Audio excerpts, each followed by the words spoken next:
llevando el mensaje de los tres ángeles las 24 horas del día. Este es Son TV Latino, un canal de Secrets Unsealed.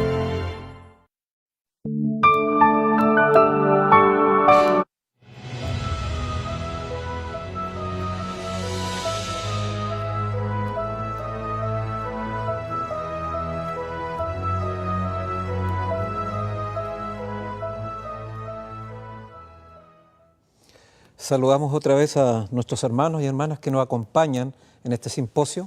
Damos gracias al Señor porque nos ha permitido ir desarrollando las temáticas de una manera cada vez más profunda y con las conexiones que de una otra manera nos ayudan a ir comprendiendo de que la verdad presente está plenamente integrada. Ya hemos visto varias temáticas. Anteriormente el Pastor Bohr estuvo presentando el tema de la naturaleza humana de Cristo, y ahora nosotros planteamos una pregunta que está muy relacionada a algo que también presentó en conexión justamente con la cristología adventista, y es la pregunta: ¿es la definición de 1 Juan 3:4 la única definición de pecado? Esto, digamos, viene justamente porque actualmente dentro de la teología contemporánea adventista se tiene, digamos, una definición distinta a eso. O sea, supuestamente el tema de 1 Juan 3:4, o la declaración, mejor dicho, no satisface plenamente las exigencias teológicas. Se ve demasiado simple. El pecado, todo pecado es infracción de la ley. Muy simple. Y como la teología no funciona en torno a la simplicidad, sino al contrario, en torno al problema, y el problema siempre es un obstáculo. Mientras más problemas, más preguntas y otras preguntas, entonces se va generando una articulación y en vez de ser algo simple, algo complejo. Entonces, a nivel teológico, esto, digamos, no satisface. Pero debiera ser esa perspectiva de no satisfacción nuestro punto de entrada para entender el tema del pecado. Bueno, a nivel de declaraciones, inclusive el Instituto de Investigación Bíblica en 1989 entregó la siguiente declaración al respecto, no solamente con respecto al pecado, sino también con respecto a la cristología. La Iglesia Mundial nunca ha visto esos temas. ¿A qué se refiere? A la naturaleza de Cristo y la naturaleza del pecado como siendo esencialmente para la salvación y para la misión del remanente. No puede haber unión sólida en la Iglesia Mundial del pueblo remanente de Dios por tanto tiempo con segmentos que sostengan estas posiciones que las agiten. Tanto en Norteamérica como en las divisiones de ultramar, es necesario dejar de lado estos temas y no urgirlos ante nuestro pueblo como asuntos necesarios. Entonces, prácticamente hay una desmotivación, ¿no? En la Iglesia, en términos generales, no sé si en todos los campos. Bueno, yo en Sudamérica veo justamente de que estos temas no se tocan porque son controversiales y no ayudan a la unidad de la Iglesia. Ahora, el punto central es, digamos, debemos nosotros dejar de predicar la verdad presente porque la Iglesia se va a ver trastornada, ¿no? Va a generar, digamos, conflictos, controversias. Obviamente no. O sea, la unidad de la Iglesia siempre debe estar amparada en la verdad. Y ahí es donde tenemos que tener claro los componentes. ¿Qué determina qué?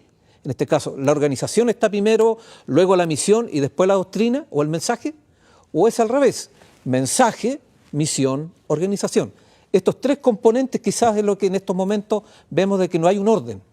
Y hay puntos donde la organización prima, y eso es importante, pero digamos, obviamente es la que determina la misión, y la misión busca la manera de entonces de diluir el mensaje, porque la misión tiene que cumplir ciertos objetivos, ir a lugares de ultramar sobre todo, con culturas distintas, con contextos diferentes, y eso justamente genera una adaptación de ciertos conceptos, incluyendo el concepto del pecado.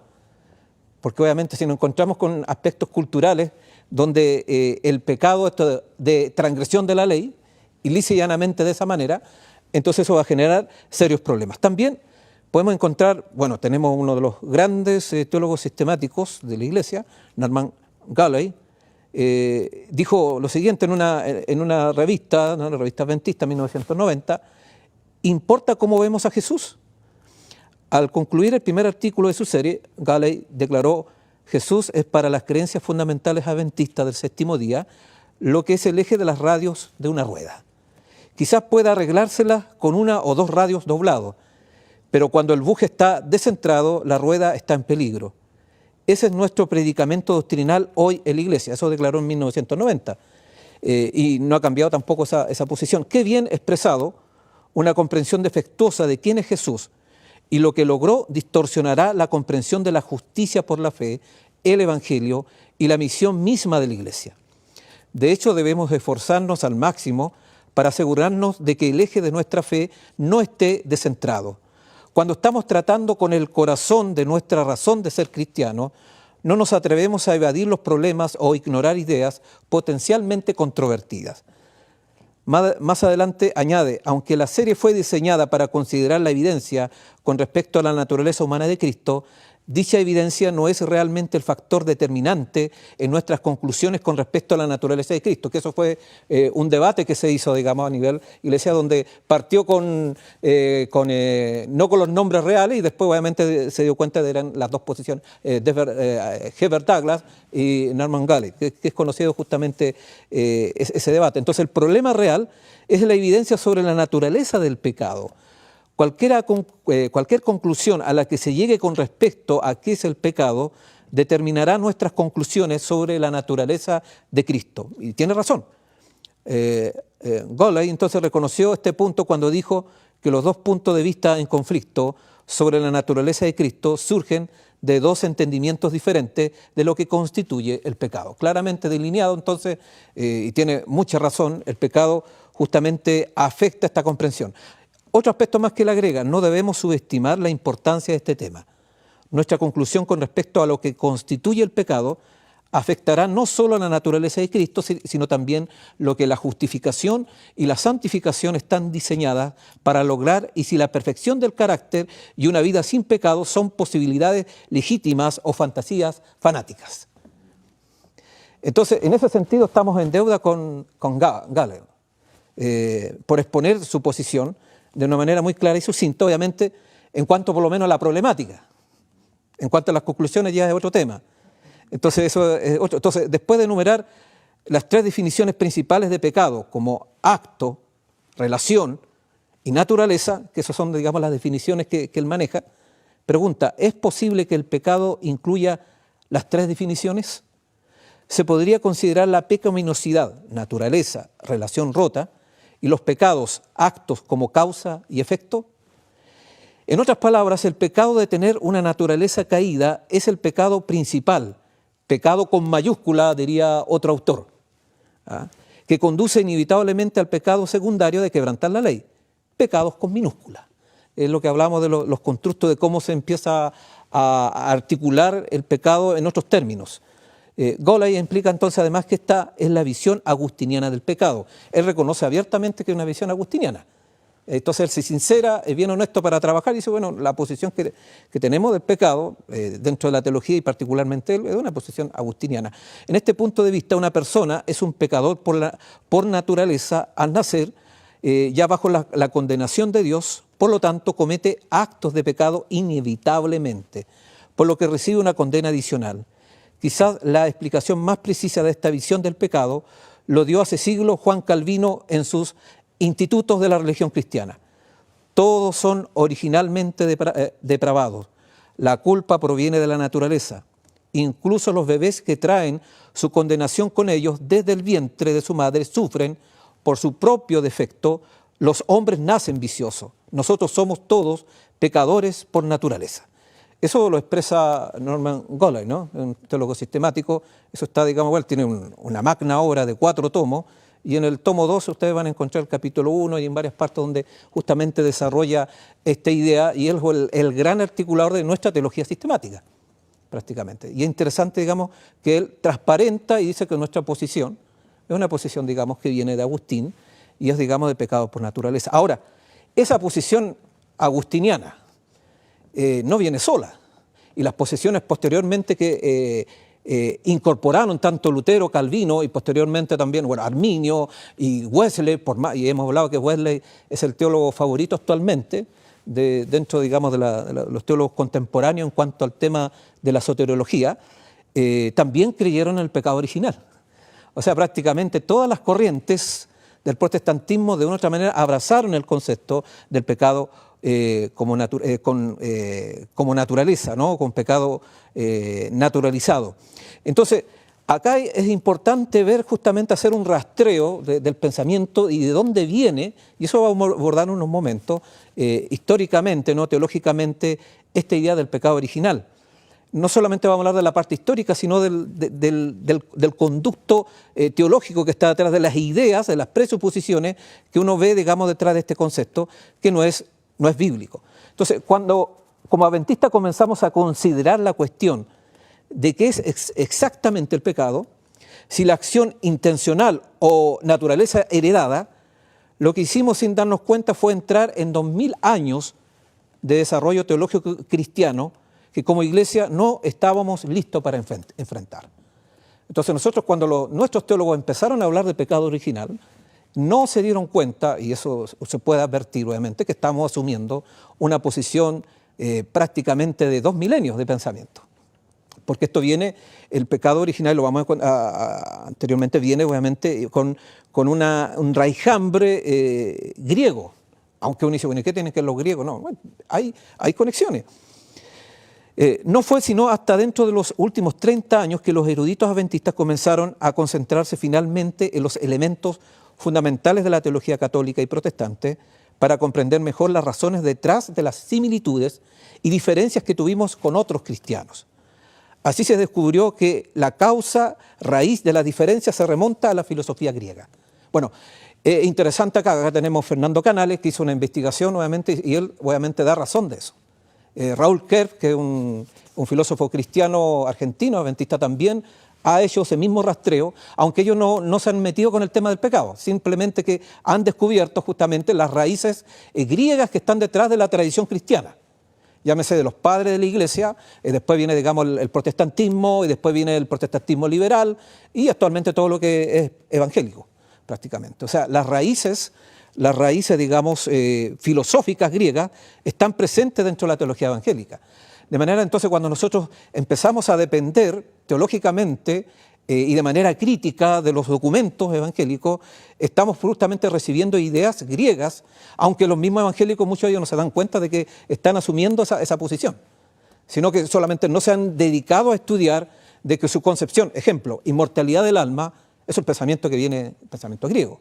La inmortalidad del alma afecta justamente la comprensión del pecado y lo vamos a ver a continuación. Entonces, en la iglesia primitiva, a medida que el cristianismo se estaba extendiendo por todo el Imperio Romano, eventualmente comenzó a atraer la atención y ganar conversos de la clase educada. Eso se llamaban originalmente los padres apologetas, que eran obviamente personas educadas y que obviamente intentaron defender con buenas intenciones el cristianismo, pero usando categorías griegas. Y es ahí justamente donde se empieza a gestar la teología propiamente tal, la teología cristiana. La elucubración cristiana, el desarrollo cristiano, la teología cristiana, la metodología cristiana, lo debemos justamente a los padres apologetas, y donde justamente la teología comienza a trabajar paralelamente con la filosofía de moda. Entonces, para ser teólogo hay que también ser filósofo. Y la filosofía del momento entonces determina a los teólogos del momento. Y uno puede rastrear, digamos, las filosofías predominantes a través de la época y cómo cada teología de una u otra manera fue dependiendo de estas concepciones filosóficas griegas inicialmente, bueno, y después ya entró dentro del protestantismo la teología alemana. Es un aspecto, digamos, a considerar. Entonces, cuando los críticos del cristianismo comenzaron a usar argumentos filosóficos contra la iglesia primitiva, fueron los conversos con un trasfondo en filosofía y salieron justamente a defender estas presuposiciones. Entonces, lo más probable es que muchas de estas perspectivas filosóficas hubieran desaparecido con el paso del tiempo si no hubiera sido inmortalizada en la tradición cristiana. O sea, la tradición cristiana, en vez de colocar un parelé o un obstáculo al pensamiento griego, incorporaron ese pensamiento y dieron continuidad en la comprensión. Y es por eso que el concepto de la inmortalidad del alma, que es muy importante para atender también el tema del pecado, siguió vigente hasta nuestros días dentro de la religión cristiana, y no hay diferencia entre católico y protestante en ese punto, y no tiene que ver solamente con espiritismo, afecta nuestra comprensión teológica igual. Porque uno generalmente asocia en un punto, pero por algo el Señor colocó en nuestros pioneros la idea de la no inmortalidad como un pilar importante. Y nosotros deberíamos razonar y usar justamente ese pilar, ¿no?, de la no inmortalidad para aplicarlo a la comprensión del pecado y otros temas teológicos del adventismo. Y es interesante que nuestros teólogos contemporáneos como Goley, él no cree en la inmortalidad del alma, no hay ninguno, en eso estamos de acuerdo prácticamente la mayoría. pero no aplica ese concepto al momento entonces de reelaborar el concepto del pecado. Y entonces sigue de manera crítica el razonamiento protestante, que es lógico, porque los protestantes, como tienen esa concepción, les es más fácil entonces asumir el tema del pecado original, porque deriva justamente esa idea de una comprensión griega del hombre, griega de Dios y griega de lo que es el mundo. Entonces, lamentablemente no desapareció. Por lo tanto, a través de los padres de la Iglesia y por medio de la tradición, la filosofía helenística ha mantenido un lugar destacado en la teología católica y protestante hasta nuestros días, incluyendo adventismo también, lamentablemente. Porque si adoptamos, digamos, las posiciones evangélicas, estamos adoptando también el helenismo, o el pensamiento heliático griego, que es el pensamiento dicotómico, de puras aporías, o sea, puras contradicciones, dialéctica, en fin, todos esos aspectos han entrado dentro de la teología y no tienen nada que ver eso con la palabra de Dios, no trabaja con esos conceptos, menos los testimonios. El White no desarrolló el pensamiento dialéctico, no trabajó con paradojas, no trabajó con contradicciones, no trabajó con tensiones, nada de eso. Entonces, los griegos habían desarrollado entonces una concepción muy distinta de Dios y posteriormente eso fue asusando la comprensión del cristianismo. Y el primer componente, el concepto griego de Dios, es un poco más complejo, que no lo vamos a abordar acá porque es para otro tema.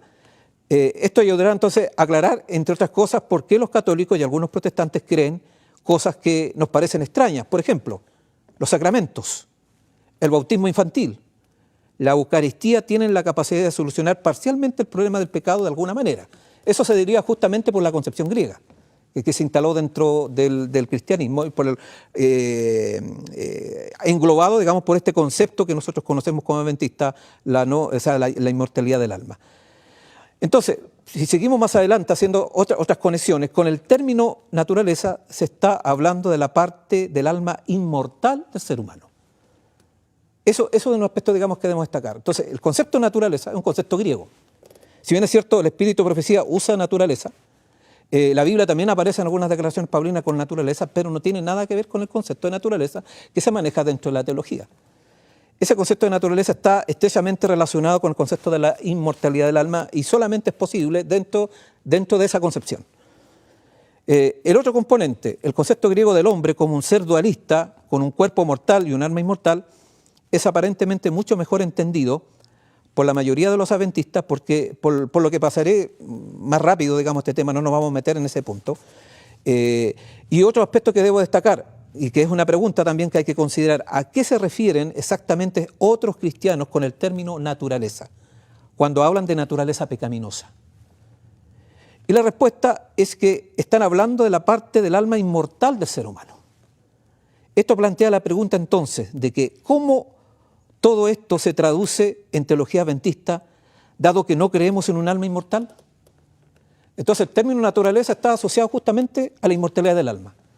Entonces si decimos a que somos pecadores por naturaleza, estamos asumiendo la inmortalidad del alma. No sé si me estoy dando a entender frente a ese punto, ¿no? Eso es contradicción teológica. Y eso ya es grave al momento entonces de articular justamente este pensamiento. Entonces, acá debemos buscar algunas opciones. Una opción es volver a creer en el alma inmortal, para ser más coherente. Y siguiendo, digamos, la metodología de Ford. Ford era bien coherente a pesar de que llegó a ideas, digamos, no adventistas, pero era coherente. Entonces, si somos coherentes, tendríamos que... Eso es una opción. Y lamentablemente hay algunos adventistas que están yendo por ese camino, no es la mayoría, pero hay algunos que están buscando esa alternativa. Otra opción es tener la misma antropología dualista que otros cristianos, con la única excepción de que el alma duerme con la muerte, ¿no? Al morir, el alma duerme. Es una adaptación bien interesante igual. Esta, por lo tanto, cuando otros cristianos hablan del pecado original, a lo que se refiere es un defecto de fábrica en el alma misma. Eso es el pecado original para los cristianos, para los protestantes. No debiera ser así para los adventistas, pero lo han asumido también. Entonces, explican esto ya sea suponiendo que Dios crea almas defectuosas, pecaminosas, cada vez que conciben un nuevo bebé, o que hay un mecanismo por el cual el alma del bebé se crea del alma de los padres, al igual que un mecanismo por el cual del bebé proviene del cuerpo de los padres, y esto explica la transmisión de la corrupción de una generación a la siguiente. Una naturalización ya al infinito. Entonces, ya deberíamos estar claros de por qué obviamente esa idea de que Jesús asumiera una naturaleza, como estaba hablando nuestro pastor Bor, una naturaleza post-caída, no sea concebida dentro de los evangélicos. porque eso no calza. El concepto que ellos tienen de naturaleza relacionado con el alma ya no permite justamente esa conexión.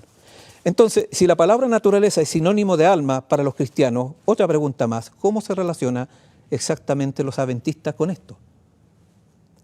También es una desviación importante de la antropología adventista tradicional y se basa mucho más en la filosofía griega que en la escritura. Probablemente la mayoría de los adventistas que tienen una visión pecado igual naturaleza han transferido los elementos esenciales de la doctrina original del pecado del alma al cuerpo. Esa es la otra opción, nuestra biología física con sus impulsos. Y si bien al pie de la letra esto podría parecer más adventista, ¿no? O con una posición más adventista porque ya no están, porque no creemos en la inmortalidad del alma, entonces en realidad es una posición sin sentido. Si el pecado es parte de los átomos que forman nuestros cuerpos, entonces estamos más o menos adoptando el gnosticismo.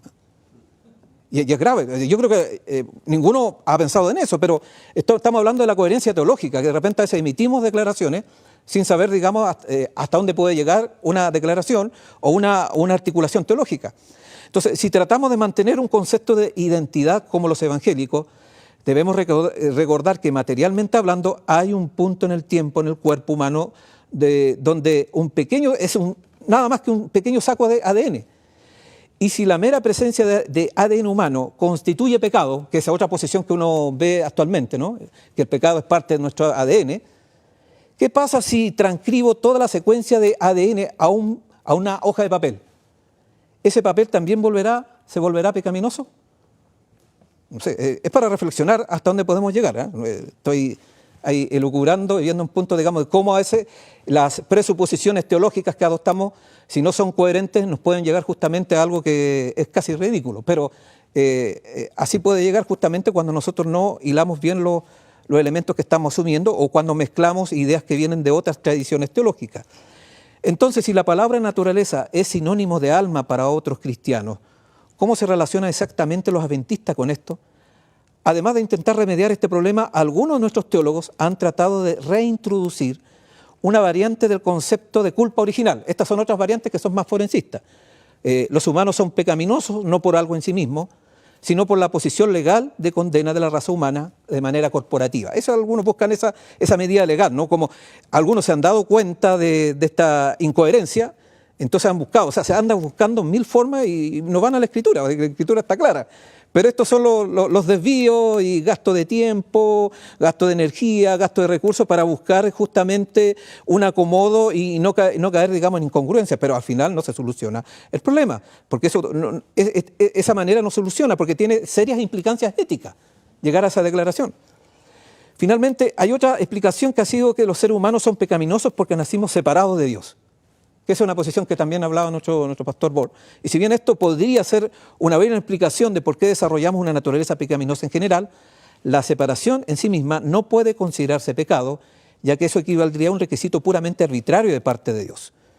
Entonces no es factible. Entonces, cuenta como los caminos, entonces ahí está el ejercicio y la gimnasia teológica que se hace contemporáneamente por no someternos justamente a las declaraciones de la Escritura y también del Espíritu de Profecía, que va en la misma dirección que 1 Juan 3:4.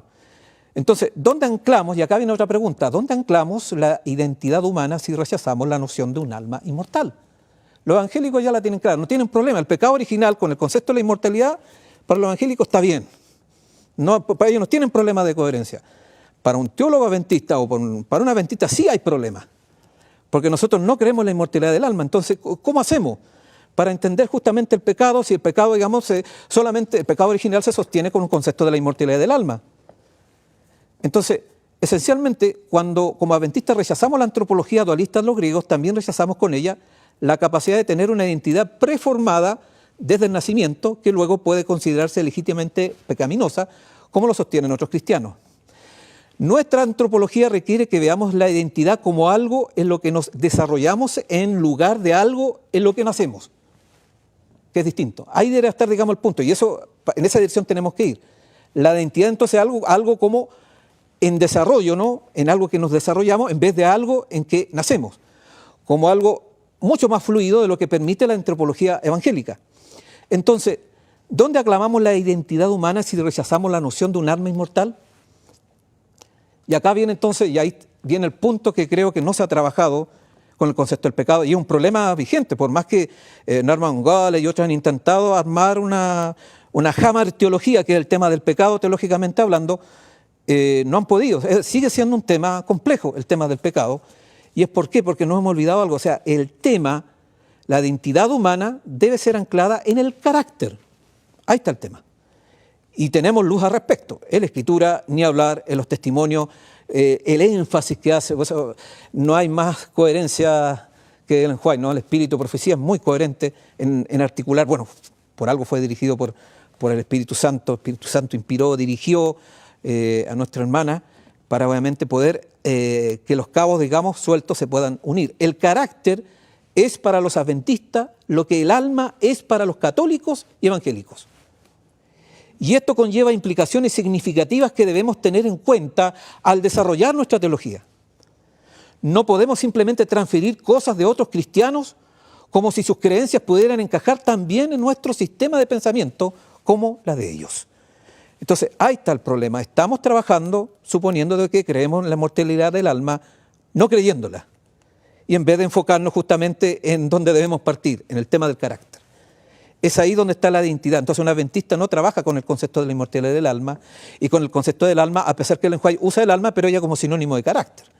No como, digamos, como lo entienden los evangélicos. Entonces hay que entender también las declaraciones y los usos que hace el espíritu de profecía dentro del contexto en que ella desarrolla. Y el carácter, en este sentido, es fundamental. Entonces, ¿cómo puede el carácter ser etiquetado como pecado? Después de todo, la Biblia dice que el pecado es transgresión de la ley. Entonces ahí viene el aspecto. Bueno, y ahí entra justamente el tema del pecado. El tema del pecado no tiene que ver con el alma, tiene que ver con el carácter. No tiene que ver con el hombre atemporal, con la parte interna, bueno, de ahí vienen las perspectivas místicas y todos esos aspectos, digamos, que la Escritura no trabaja porque el Señor trabaja con la mente, no trabaja con interioridades secretas, con algo oculto. El Señor no opera de esa manera.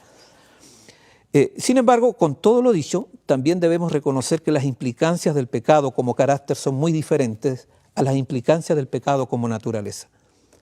Si la naturaleza se define como el alma, definir la naturaleza como biología no tiene sentido. Ahí está el punto. Entonces, ahí también he visto contradicción. Dice, no, somos pecadores como naturaleza, pero tiene un concepto del ADN como pecado. No cuadra, son dos cosas distintas. Hay otra incoherencia ahí. Entonces, como lo hacen los evangélicos, entonces las deficiencias pecaminosas están conectadas a nuestra identidad y no se eliminarán hasta que Jesús venga. Aquí ahí estamos. Porque si es parte, no es parte de nuestro carácter, pero sí es parte justamente de nuestro ADN o es parte de nuestra alma, entonces obviamente eso no se puede quitar y va a permanecer hasta cuando Cristo venga. Sin creer en un alma, por otro lado, nuestra identidad pecaminosa no está cableada, sino que se desarrolla con la formación del carácter. Y así como el carácter se puede formar pecaminoso, también se puede transformar y volverse más y más como el carácter de Cristo con el potencial de alcanzar la perfección. En otras palabras, la antropología adventista carece del elemento que impide que otros cristianos crean que la perfección es posible. Y ahí entra, digamos, el otro concepto. Entonces, si no tenemos claro este punto, obviamente va a ser difícil poder aceptar el tema de la perfección. No se acepta el tema de la perfección justamente porque no se tiene claro, obviamente, que el concepto que se ha incorporado del pecado viene con un trasfondo griego que no tiene nada que ver, digamos, con el trasfondo bíblico. La biología física de nuestro cuerpo es moralmente neutral y nuestra identidad está anclada en el carácter. Eso, digamos, un aspecto que hay que enfatizar. Y claramente, la biología en sí no tiene ninguna característica moral. La parte física tiene que ver con nuestro cuerpo. Y no podemos entonces atribuirle al cuerpo como algo pecaminoso en sí. Entonces, cuando se trata de la naturaleza de Cristo, si creemos que, como los evangélicos, que Jesús combinó su naturaleza divina con la naturaleza humana, que está compuesta de un cuerpo material y un cuerpo inmaterial, entonces tenemos que rechazar la idea que Cristo tomó la naturaleza de Adán después de la caída, ya que esa naturaleza, alma, tenía una identidad corrupta. Sin embargo, en la antropología adventista, la biología física de nuestro cuerpo es moralmente neutral y nuestra identidad está anclada en el carácter. Entonces Jesús tomó una biología afectada por los 1000 años de pecado como todos los demás. Y eso no nos debería complicar. Si lo entendemos correctamente, si tenemos clara la antropología, como tal también señala nuestro pastor Bor, no debemos tener problema de la naturaleza caída que tomó Cristo en nuestra naturaleza humana, porque obviamente no tiene, digamos, una connotación de por sí negativa y no constituye pecado inmediatamente. Entonces, si vemos todos estos componentes, nos podemos dar cuenta justamente de todos estos elementos que están detrás cuando nosotros hablamos del pecado. Y por eso que es importante volver a la Escritura, volver a esa definición sencilla, ¿no? Que todo pecado es infracción de la ley. Y digo sencilla aparentemente, pero tiene grandes alcances, porque obviamente está declarando justamente de que por un lado el pecado tiene una gran inmensidad, y por otro lado obviamente que hay solución. Eso es lo que nos presenta la Escritura. Veamos algunas citas del espíritu de profecía que son bien interesantes. Dice Ellen White, dice, ¿por qué hay tanta miseria y sufrimiento en el mundo actual? ¿Es porque Dios le gusta ver a sus criaturas miserables? O no, dice, es porque los hábitos inmorales del hombre han debilitado sus poderes físicos, mentales y morales. Entonces, ¿por qué hay sufrimiento, miseria? ¿Es por el pecado original? No, son por los hábitos, dice. No está hablando de una condición natural de per sí. No está hablando de una situación que viene, digamos, ya anclada en una naturaleza física corrupta. No está hablando de eso. Es porque los hábitos inmorales del hombre han debilitado sus poderes físicos, mentales y morales. Nos lamentamos por la transgresión de Adán y parecemos pensar que nuestros primeros padres mostraron una gran debilidad al ceder la tentación. Y acá viene algo muy interesante, ¿no? Pero si la transgresión de Adán fuera el único mal que tuviéramos que enfrentar, este mundo estaría en una condición mucho mejor de lo que está. Ha habido entonces, dice, una sucesión de caídas desde los días de Adán. Esto rompe automáticamente el concepto de pecado original. Dice acá, porque si la miseria que tiene el hombre, la corrupción que hay actualmente fuera por Adán, dice que nuestras condiciones serían mejores. Y si no son mejores, no es por la culpa del pecado de Adán. Entonces ya obviamente no está colocando a Adán como el culpable, con la culpa original ni con el pecado original, sino que está hablando justamente de que ha habido una sucesión de caídas desde los días de Adán. O sea, en otras palabras, la responsabilidad es individual, el pecado es individual. Cada persona después siguió el patrón negativo del pecado, pero no por naturaleza, no por defecto, sino porque obviamente ellos optaron obviamente por seguir ese camino. Entonces, es preciso que entendamos que el carácter del pecado, todo aquel dice que comete pecado, infringe también la ley, pues el pecado es infracción de la ley, y donde no hay ley, no hay pecado. Eso, entonces, la ley es la que entonces nos da la definición de pecado, también a la inversa. ¿Qué mundo es el que tenemos? Un mundo donde la gente piensa que podrá ir al cielo mientras quebranta la ley. ¿Será que quienes entremos al cielo a través de los portales de la ciudad tendremos otro mundo como el que tenemos aquí? Dice, Cristo murió no para inmortalizar el pecado ni para perpetuar la transgresión. Y eso es un aspecto de más importante, ¿no? No fue la idea que el pecado se inmortalizara. Otra declaración más dice, es el privilegio de cada pecador preguntar a su maestro qué es realmente el pecado. Y ella dice, denme una definición del pecado. Tenemos, dice, una en 1 de Juan. El pecado es infracción de la ley. Esta es la única definición del pecado en toda la Biblia. Vamos a leerla directamente de la palabra para que confirme que está en la Biblia, que no es la que predicamos de otra Biblia. La leeremos precisamente del buen libro y comenzaremos en el inicio del capítulo. Mirad cuál amor nos ha dado el Padre para que seamos llamados hijos de Dios. Entonces, claramente acá los testimonios están aclarando que la única definición es transgresión del pecado. Y ella lo dice, digamos, en varios otros aspectos, sigue afirmando esa misma idea. Ahora, las epístolas de Juan, saturado en espíritu, otra declaración más, pero cuando él se enfrenta con esa clase de personas que quebrantan la ley de Dios y sin embargo pretenden estar viviendo sin pecado, no vacila en amonestarla acerca de su terrible engaño. Si decimos que tenemos comunión con Él y andamos en tinieblas, mentimos y no practicamos la verdad, porque si andamos en la luz, como Él está en la luz, tenemos comunión unos con otros y la sangre de su Hijo nos limpia de todo pecado. Si decimos que tenemos pecado, nos engañamos a nosotros mismos y la verdad no está en nosotros. Si confesamos nuestros pecados, Él es fiel y justo para perdonar nuestros pecados y limpiarnos de toda maldad. Si decimos que no hemos pecado, lo hacemos a él mentiroso y su palabra no está en nosotros. Pero muchos entienden esto como diciendo, bueno, acá está claro, Juan dice de que no podemos decir que no tenemos pecado y por lo tanto se está naturalizando el pecado. Pero eso no está diciendo, está hablando de la hipocresía. Por eso el Juan parte hablando de aquellos que pretenden tener santidad pero no la tienen. Y en ese sentido está diciendo, digamos, si decimos que tenemos pecado es mentiroso. O sea, cuando tenemos la presunción de que estamos en santidad no estando en esa condición. Y en ese sentido entonces está la declaración, no está hablando acá de que hay pecado original, porque eso es uno de los textos que se usan para hablar del pecado original. Pero acá el texto no está hablando de eso, y si uno ve el contexto tampoco, y el juez también clarifica, tiene que ver justamente por una actitud incoherente, inconsecuente, o una pretensión o una presunción de parte de aquellos que pretenden estar en ese estado. Otra parte dice, aquí está la verdadera definición de pecado, infracción de la ley. Cuán a menudo el pecador es instado a abandonar sus pecados, a acudir a Jesús, pero el mensajero que debía conducirlo a Cristo le ha señalado claramente el camino, le ha señalado claramente el hecho de que el pecado es infracción de la ley y que debe arrepentirse y dejar de quebrantar los mandamientos de Dios. Entonces podemos ver justamente acá todos los aspectos que están relacionados con el pecado y la definición es clara, ¿no? Pecado es infracción de la ley y sigue insistiendo el espíritu de profecía. Los mandamientos de Dios son abarcantes y de gran amplitud. En unas pocas palabras despliegan todo el deber del hombre. Amarás al Señor tu Dios con todo tu corazón, con toda tu alma, con toda tu mente y con todas tus fuerzas. Amarás a tu prójimo como a ti mismo. La longitud y la anchura, la profundidad y la altura de la ley de Dios están abarcadas en las palabras. Pues Pablo declara, el cumplimiento de la ley es amor.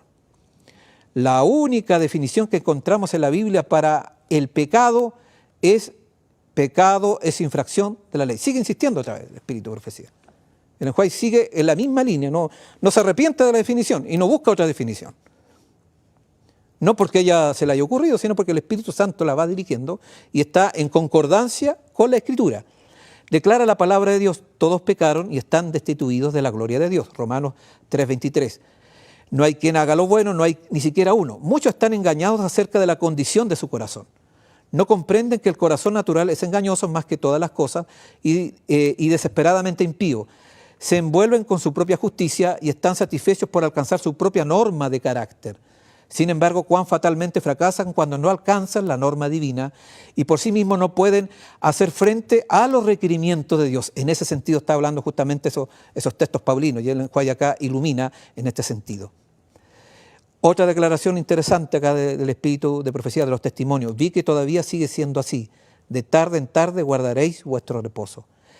El ángel dijo, tomad la palabra de Dios, leedla, comprendedla y así no podréis errar. Leer cuidadosamente en ella, encontraréis qué significa tarde y cuándo es. La pregunta al ángel que si Dios se sintió degradado por su pueblo por comenzar el sábado en la forma como lo había hecho.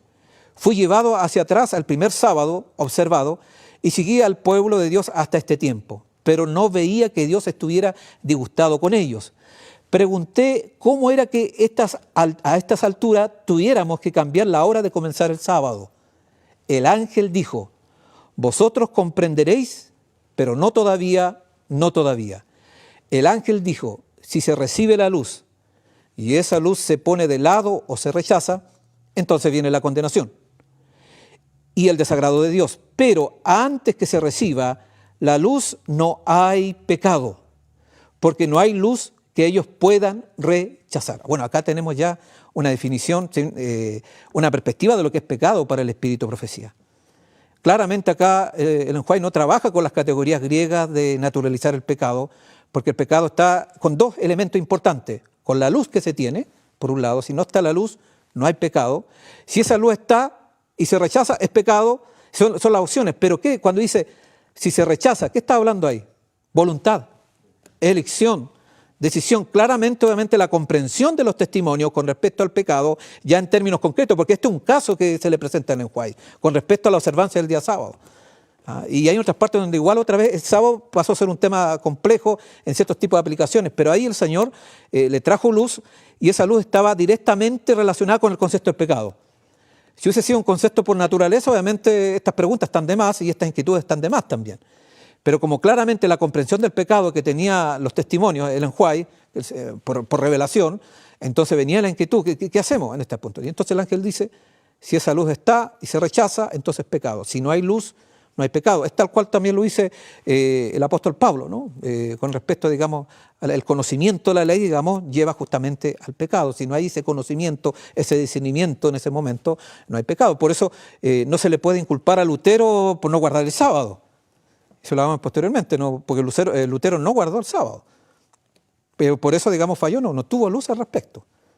Y también podemos hablar, digamos, de otros reformadores. Entonces, si tenemos esto claramente, vamos a ver que, digamos, el pecado no tiene que ver con un aspecto natural, sino muy por el contrario, está haciendo alusión a aspectos que tienen que ver con la voluntad, aspectos que tienen que ver con la elección, y eso está en estrecha relación con el concepto del libre albedrío. Y el libre albedrío, obviamente, hay dos posibilidades: o fue afectado por el pecado o no fue afectado por el pecado. Dentro de la teología, digamos, protestante evangélica, se cree que fue afectado por el pecado. Inclusive la postura wesleyana arminiana, que es la posición que se está manejando actualmente dentro de la teología adventista contemporánea, también se asume eso mismo. Y es por eso que entra el concepto de la gracia previniente para poder digamos, salvar el libre albedrío. Entonces Dios tiene que intervenir previamente esa gracia previniente sin ningún tipo de decisión humana. Es un aspecto muy universalista en ese sentido, y entonces actúa y libera, y así entonces el ser humano puede actuar y puede decidir. Parece bonito, pero no es bíblico. Eso es gracia previniente. Y Ellen White no trabaja con ese concepto, porque acá perfectamente podría estar la gracia previniente acá, con respecto al sábado, pero no aparece. Estaba el momento entonces para que se desarrollara ese concepto. Pero acá el concepto que se maneja es totalmente distinto, se habla de la luz. Se habla de la comprensión justamente sobre ese tema y la luz que Dios ha entregado y el discernimiento de esa verdad en el momento. Y por eso que, bueno, y lo vamos a estudiar en otro momento, la verdad es progresiva. Eso lo dice también el Espíritu de Profecía. No progresista, que no es lo mismo. La verdad es progresiva, o sea, progresa no en torno, digamos, a las nuevas lecturas de la época, no a los signos de los tiempos, como lo trabaja la teología católica y el pensamiento muy contemporáneo. Eso no tiene que ver justamente a las señales, a los signos, no a las señales de los tiempos, a los signos de los tiempos. Lo usa mucho el catolicismo actual en ese sentido, y por eso se va adaptando a las culturas, ciertas prácticas. No, eso no es. La verdad progresiva tiene que ver, digamos, con la comprensión de esa luz que Dios va entregando, con la revelación de los profetas que estuvimos hablando anteriormente, cómo el don profético se va manifestando a través de la época, y entonces en ese sentido el Señor va entregando luz, y ahí entonces se va entendiendo justamente este término del pecado. Pero acá no entra el concepto del pecado por naturaleza. Otro aspecto que podríamos agregar, y bueno, con respecto a la Escritura, ya hemos visto acá los testimonios, ¿no? Y podemos hacer algunas consideraciones, no es para un tema completo obviamente abordar, pero hay algunos textos interesantes que ayudan a entender justamente que la declaración del Espíritu de Profecía y la declaración de Juan, digamos, no es algo aislado, sino que ya estaba presente en nuestros autores, particularmente en Pablo. En la Escritura nosotros encontramos en el Antiguo Testamento 3 palabras para pecado, que algunos creen que eso daría lugar para definiciones distintas de pecado, pero a la luz de la Escritura vamos a darnos cuenta que va en otra dirección. El término jatá, peshá y abón son los 3 términos principales. Hay otros más, pero esos 3 términos son recurrentes y a veces aparecen juntos en muchas partes, incluyendo el famoso texto de Salmo 51. Y en el Nuevo Testamento encontramos varios, pero hay 2 términos, digamos, muy importantes acá: jamartía y anomia. Son los términos que están acá. Ahora, si uno va al texto de 1 Juan 3:4, es interesante, dice: todo pecado, esa palabra pecado que aparece ahí, es jamartía. Toda jamartía es transgresión, y el término para transgresión es anomia.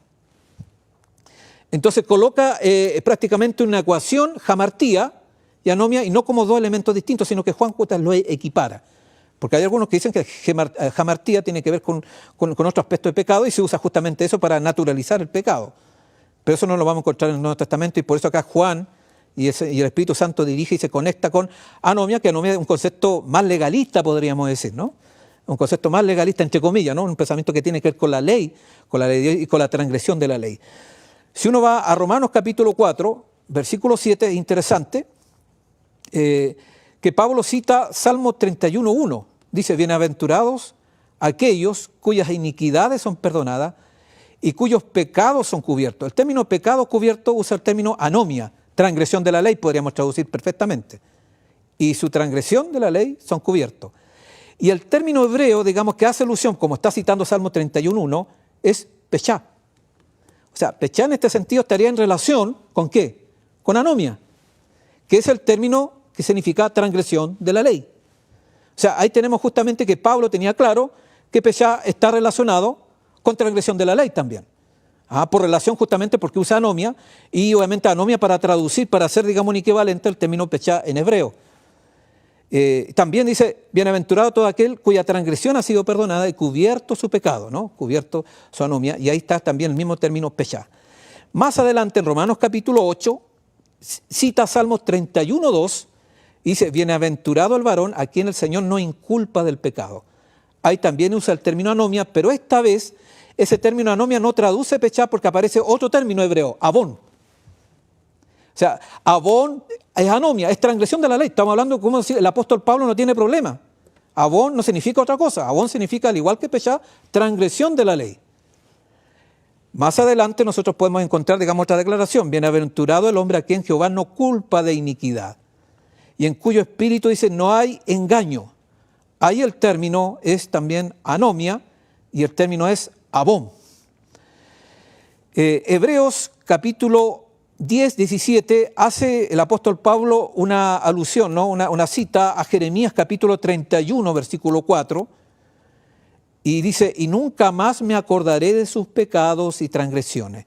El término sus pecados, pecado, el término que usa en el griego del Nuevo Testamento, el griego kiné o koiné, es anomia, pero acá viene lo interesante, ya no es para traducir pechá, abón, sino la otra palabra hebrea que aparece acá, es jatá.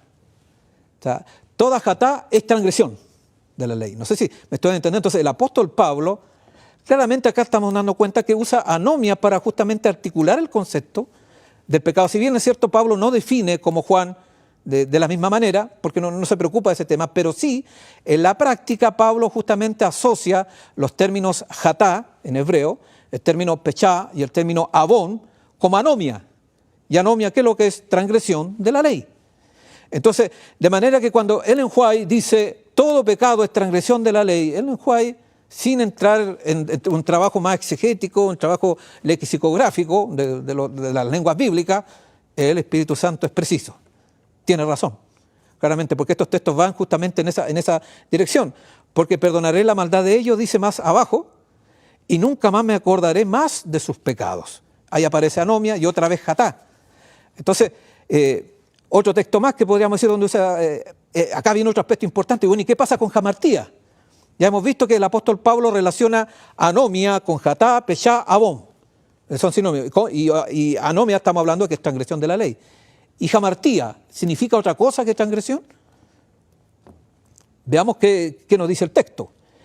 Hebreos capítulo 8, versículo 12, nosotros encontramos que Pablo cita Jeremías 31:4. Dice, sé propicio a sus injusticias y nunca más me acordaré, dice, de sus pecados y sus iniquidades. La palabra que usa para sus pecados, y en este caso ya no es anomia, es jamartía. Y jamartía traduce jatá. Interesante. Más abajo dice, porque perdonaré la maldad de ellos y nunca más me acordaré de su jamartía. Haciendo alusión otra vez a Jeremías 31:4, y también jamartía traduce en esa parte del texto, traduce jatá. ¿Qué está diciendo con eso? Obviamente, que jamartía obviamente sigue la misma línea semántica que anomia. Y al mismo tiempo ambas palabras traducen jatá, pechá, abón, y obviamente se intercambia. Por eso, si nos notamos, ¿por qué Juan no tiene problema de decir que toda jamartía es igual a anomia? Anomia, ¿qué es lo que es? Transgresión de la ley. Y ahí está. Entonces, esa idea de primera de Juan no estaba solamente en Juan, estaba presente de manera práctica, porque Pablo hace cita, era más exégeta con los textos del Antiguo Testamento, y obviamente usa esos textos y entonces busca las palabras más apropiadas para definir justamente esos conceptos de pecado. Y acá, en ninguna de estas porciones de la Escritura, el apóstol Pablo naturaliza el pecado bajo ningún punto de vista. Acá no hay pecado original bajo ningún punto de vista, porque estas mismas palabras están hablando justamente de un pecado de manera concreta y específica. Así que tanto el vocablo griego neotestamentario más importante como hamartía, como las palabras hebreas principales, pechá, jatá, avón, comparten el sentido de transgresión de la ley. Entonces, a la luz de estas palabras, de estos textos anteriores, se puede concluir que el pecado es un hecho concreto. No es algo simplemente algo natural, algo de facto, algo que viene en nuestra naturaleza o que está en nuestro ADN o que está en nuestra alma, como lo entienden, digamos, los teólogos evangélicos. No, tiene que ver, digamos, con algo práctico, con algo real, con algo que está en nuestro cuerpo, en nuestra vida y asociado a la conducta del ser humano en términos de la voluntad. Eso es lo que están expresando justamente estos aspectos. Entonces, la definición que da el Espíritu de Profecía de la declaración de que todo pecado es infracción de la ley no es algo antojadizo de Ellen White, de los testimonios. Tiene apoyo, digamos, bíblico, y los autores bíblicos, en este caso Juan, que establece justamente esa definición.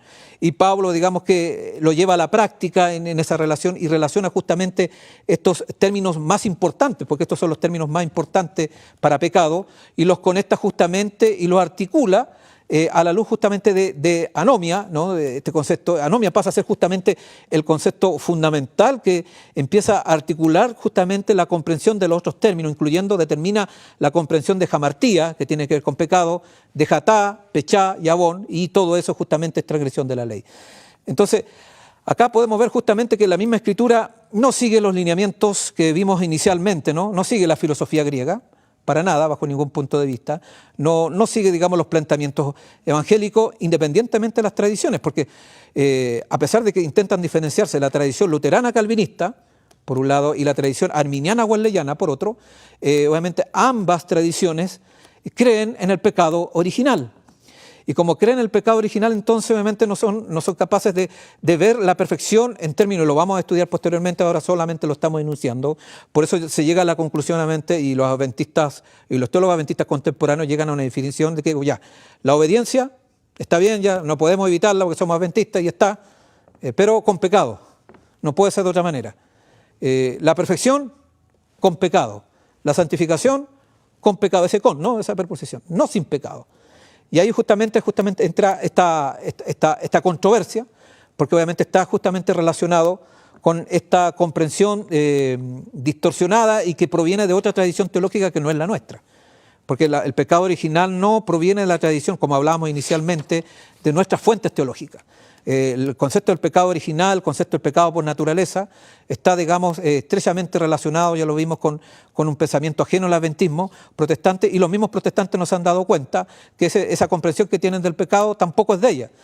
Viene de Agustín, y Agustín tampoco se dio cuenta que es cristiano porque viene de la filosofía griega. Entonces, es una cadena de error que obviamente nosotros no hemos detenido, lamentablemente. Y entonces en un momento hay que detener, porque la Escritura y los testimonios nos llevan, digamos, por un camino diametralmente opuesto, diferente, y no por ser diferente, acá no estamos marcando diferencias por marcarlas simplemente, sino porque los mismos textos que el Señor nos ha entregado, la Escritura, los textos, digamos, del Espíritu Profecía, nos llevan a una comprensión diferente del pecado, y esa comprensión diferente, como lo planteaba Norman Galley, nos permite justamente afrontar de manera diferente la soteriología, que tiene que ver con el tema de la salvación, abordar la cristología de manera diferente, la antropología, obviamente, porque está conectada, y el tema de la escatología. O sea, la escatología acá no se sabe, la escatología es afectada por una mala comprensión del pecado. ¿Por qué? Porque ¿cuáles son los temas de la escatología? La preparación para el tiempo final, los temas escatológicos, ese asunto de si vamos a tener intercesor o no intercesor, si hay perfección para aquellos que van a pasar por el tiempo de angustia. Eso, digamos, deriva automáticamente de una comprensión del pecado. Por eso Ford fue más práctico y obviamente fue más coherente en ese sentido y dijo, bueno, la soteriología que tenemos evangélica no concuerda. ¿Por qué? Porque el concepto del pecado es diferente, digamos, a cómo se están abordando los temas del juicio investigador, el tema de sellamiento. Entonces no cuaja. Y al no cuajar, ¿qué es lo que sucede? Simplemente él optó por la vía evangélica. Fue más coherente y dijo, bueno, prefiero ser evangélico. Y eso fue. Tomó esa decisión. Y él obviamente enrostraba, digamos, a los otros teólogos que no tomaron su posición, a pesar que compartían su soteriología, compartían su comprensión de la justificación por la fe, obviamente, y fue sancionado. Sabemos lo que pasó con Ford. y a lo mejor injustamente, porque en realidad fue coherente entre su punto y obviamente porque los otros teólogos no fueron capaces de ver obviamente las implicancias de la soteriología en la escatología. Bueno, acá están los desafíos. Invito a seguir adelante en nuestra programación y avanzar en esta ruta y seguir estudiando estos temas que siempre son desafiantes para cada uno de nosotros y sobre todo poder pedir a Dios ayuda en este punto.